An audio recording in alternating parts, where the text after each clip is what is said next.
اب عزیزان محترم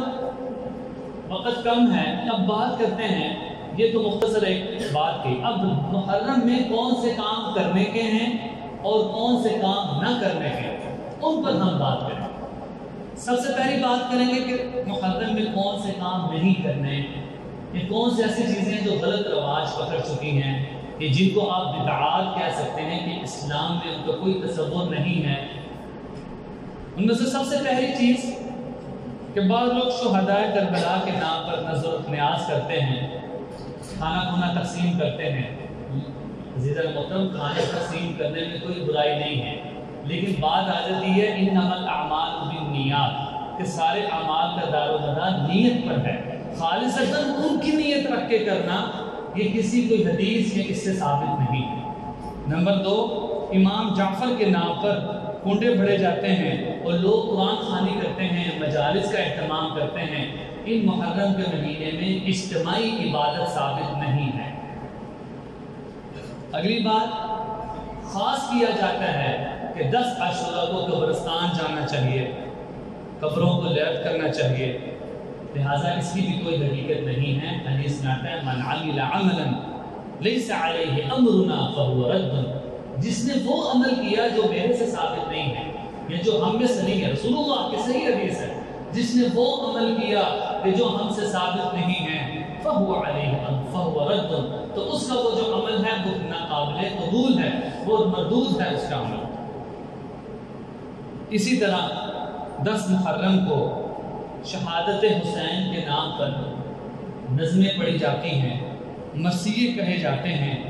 اور ماتمی جلوس نکالے جاتے ہیں، ان کا بھی اسلام سے دور کا کوئی تعلق نہیں ہے۔ اگلی بات، یہ لوگ یہ بات بڑی مشہور ہے کہ سوگ کا دن ہے، یہ محرم غم کا مہینہ ہے، اس میں شادی نہ کرو،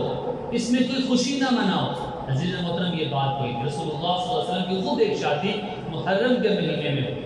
یہ جو کنسپٹ ہے کہ جی محرم کے مہینے میں شادی نہیں کرنی، اس میں یہ بڑا غم کا مہینہ ہے، رونا ہے، عزیز محترم اکابرین فرماتے ہیں کہ کیوں کر غم کا مہینہ ہے جب اللہ تعالیٰ نے اتنے فضائل اس میں رکھے ہیں۔ اگر بات کی جائے حضرت حسین رضی اللہ عنہ کی، آپ رو کیوں رہے ہیں؟ اللہ نے ان کو شہادت کے مرتبے سے فائز کیا ہے، لہٰذا شہید ہونے پر کوئی پریشان ہویا نہیں جاتا، یہ تو ایک مرتبہ ہے جو اللہ جل جلالہ اپنے برگزیدہ بندوں کو عطا کرتا ہے۔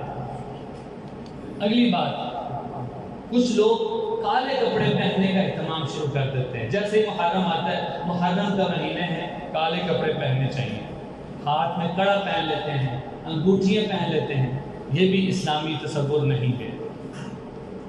اسی طرح اس مہینے میں عزیز محترم وہ بات کر رہا ہوں جو ہمارے اندر بھی موجود ہے،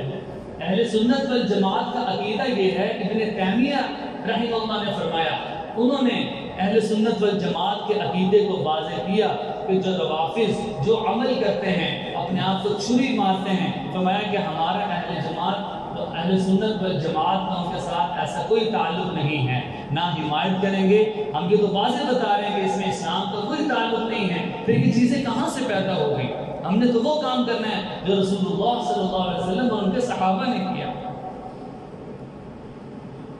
لہٰذا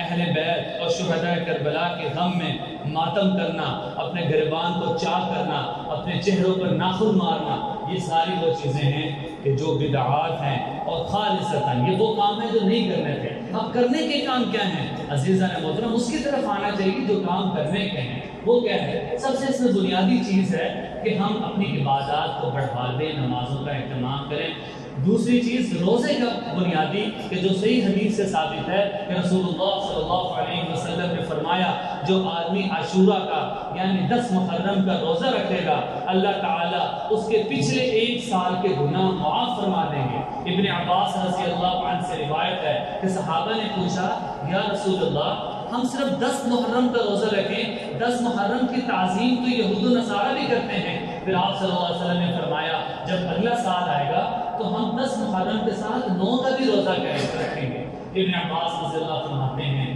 کہ اگلا سال آنے سے پہلے رسول اللہ صلی اللہ علیہ وسلم کا انتقال ہو گیا تھا۔ پتہ چلا کہ صرف 10 کا روزہ نہیں